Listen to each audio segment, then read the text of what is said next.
Always did like the wrestling business. That's number one. Number two, they made so much money, whatever, until you got into the business. Then when you got into the business, you looked at your check and said, what? Is this the right business? Right?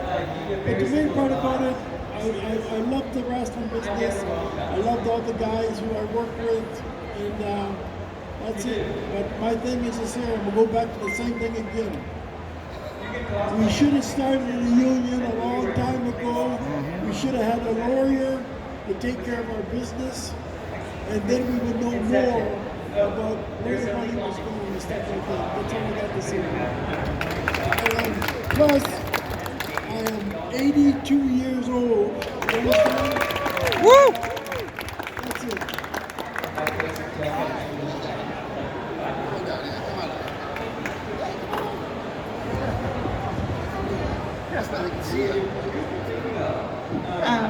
So first, I'd like to make a comment. Men like you got me through high school. You gave me strength to be different. You gave me strength to be who I was, and I just want to thank you for that. Second of all, I'd like to know what you guys miss most about WWF. I miss the most about the Federation. I miss just being with the boys. The guys are incredible. I mean, you know, Martin, we were lucky. We got to be in the NWA when Lex Luger, Dusty Rhodes, Ric Flair, the Road Warriors, Lex Luger. I mean, Sting. You know, the best names were in NWA, and then we made the jump to WWF, and also here we have Hulk Hogan, you know, Hacksaw, Randy Savage, Ultimate Warrior, Bret Hitman Hart. I mean, the best there was in the world. And it's so cool to be in those two generations, to be lucky enough to be with all those guys and all the great memories of every single one of them.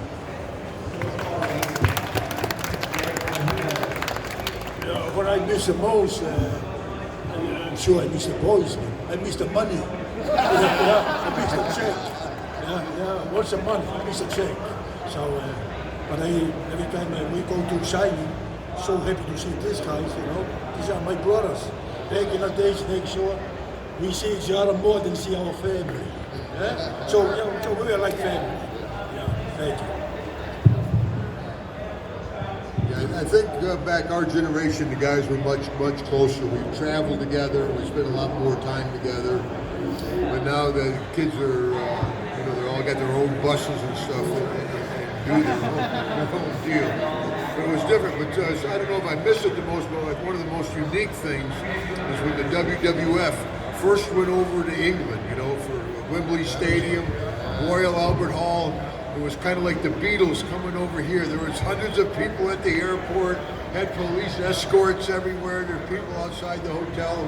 It was really, really an exciting time in the business. That pop for Bulldog and Brett. Oh my God, like it didn't stop that entire match. Like I think they were on their feet the entire match. That was an amazing time. Well, they were great wrestlers. You know, that's my people go, Hacksaw, well, what was your favorite move? I said, I kick and punch. I'm a brawler. I'm not a wrestler 2x4. Yeah. But those guys were great wrestlers. The 3-point stance, you knew it was on. Awesome, great question. All right, what's your question, brother? Okay, first, do you still get any business on Flocka Flamingos? And before Raw, the WWF used to film their fillers in Brantford at the Maple Leaf Wrestling. And I remember one time you were tag teaming with somebody, I think it was like Haku and Andre, and you were trying USA, USA. The crowd was dead because Canada. That was Haku's fault. Yeah. And then the crowd started chanting, Canada, Canada. Do you have any memories from Well, they always give it a shot, you know, when you go overseas. And back when we first went overseas, the folks would cheer USA, you know. But, lately they don't cheer USA. But, being a wrestler, you got to have, if you didn't, you'd play the kid out in the audience with his flag of France. We're in Paris here, hold the French flag. I come out with the American flag, hey, how about we exchange flag? The flag switch, yeah. It's called a cheap pop in the business. the WWF back then, there were a lot of cheap pops. Let's get him, guys. No, I meant that the best way possible. Come on over. So first off, thank you guys so much for being here. My mom got me into wrestling. I'm still watching to this day. And you guys got her into it, so thank you. You guys are pretty much the reason I'm into it. I know a lot of times after wrestlers' careers, they kind of become part of the backstage, and they're able to give advice and experience to newer wrestlers. What advice or experience from your guys' career do you give to new wrestlers, or even maybe someone here who's thinking of starting to get into wrestling? My first advice is get golf clubs. That's where the money's at, and a lot easier on the body, I'll tell you. But if you look at it as a business, if you're going to support your family and do it for many years and years, you got to take a look at it. Say there's 1,200 NFL football players. There's 500 NBA basketball players. There's 100 WWE wrestlers.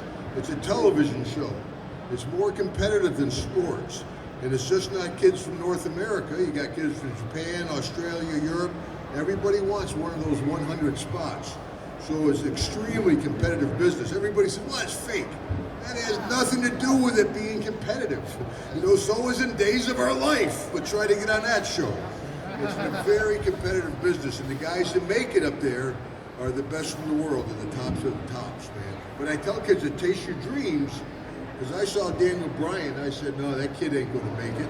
But there's a guy with the drive, the desire, the work ethic, and obviously became a huge star. So I always say chase your dreams, but you never know, but you're bucking the odds. If maybe I could just tweak it just a bit, because I'm sure you guys get that question a lot. And if you don't mind, what advice were you given that you actually found very helpful when you were trying to break into the business? Because everybody does ask you. Yeah, I was lucky enough that I trained at a gym called The Gym in Plymouth, Minnesota, and it just so happened, and that's where the Road Warriors trained. And Animal had seen me several times, and he kept his eyes on me. And also one day he came over and said, you know what, man, you should become a professional wrestler. I said, yeah, I don't know, man. Took about 3 times. He finally talked me into it, got me involved, got me Eddie Sharkey as a trainer, same as they had. And once I started getting trained, he sat down, he helped me come up with a warlord name, and went on from there and that stuff. So I was pretty lucky, you know. But you know, if you really want to be a professional wrestler, you have to do everything wrestling. You got to be selfish, everything, eating, sleep, work out it. Everything's got to be just professional. If you have any kind of chance of making it these days, like Jim said, it's probably one of the most, if not the most competitive sport going right now. It really is, guys. It's very, very hard. That's a good answer. Good answer. Let's in the back. All right, I'll get you guys next. Come on up first. Looking like me from the 1980s. Love it. Eddie Gordo. Hi guys, my name's Jason from Toronto, lifelong fan.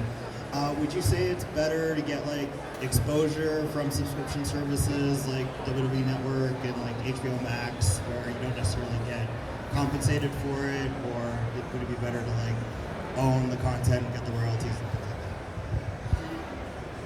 that? Are you asking like if when it comes to their performances being on television, whether it be on the streaming services where there's no royalties, or on cable TV where they don't get the royalties either and it just goes to Vince McMahon? So in other words, you're saying everything goes to them anyway, it doesn't matter. No, yeah, is there a difference for you guys, at least when it comes to presentation wise, that you prefer? You know what, in our generation, we really didn't have that part. It's changed so much today, what's going on, you know, because of the streaming service, everything and that stuff. We knew in our time, Jim, Barb, myself, Abby, everything was going to go to TV someday. We knew that, and now it's all gone to TV. So, you know, it's changed a lot now, and it's hard to answer that question. So I really wouldn't know right now. Actually, the streaming services opened our generation up to a whole new generation of fans. I mean, so many people watch us on that. Their kids watch us because our generation was so much different. I think nowadays the kids may be more athletic. The guys working may be more athletic, but I think our generation was definitely much more creative. Did you have more creative freedom back then than what they do now? Well, sure, myself, last time I went back to the WWE, it's been a while, a young man comes up to me and goes, Mr. Duggan, here's your verbiage for your interview. My verbiage, how's some punk kid going to tell Hacksaw Jim Duggan how to cut his interview, you know? And the kid's like, well, this is what we want you to say. Well, send me my check. But I tell you, I have a whole new respect for actors. That's hard to do, to deliver a line and me to say something that me. I lost all my mannerisms. It was hard to do.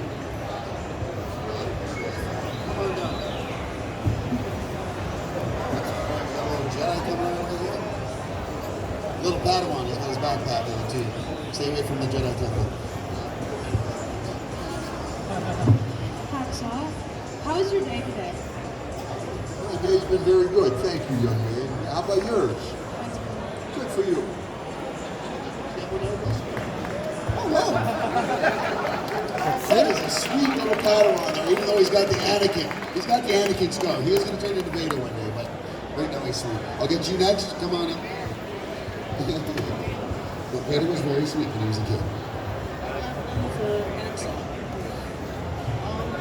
what was going through your head when Royal Rumble 1988? That's right. Actually, I won the first ever Royal Rumble here in Hamilton, the old Cox County Coliseum. I'll tell you, what I remember most about that, I was the most surprised guy in the building to win it. I'm looking at the card and going, gee, wait a minute. Yeah, that was obviously the biggest feather in my cap. You know, I joke I was never world champion. I was never tag team champion. I was never intercontinental champion. I was lucky to win a match, I'll tell you.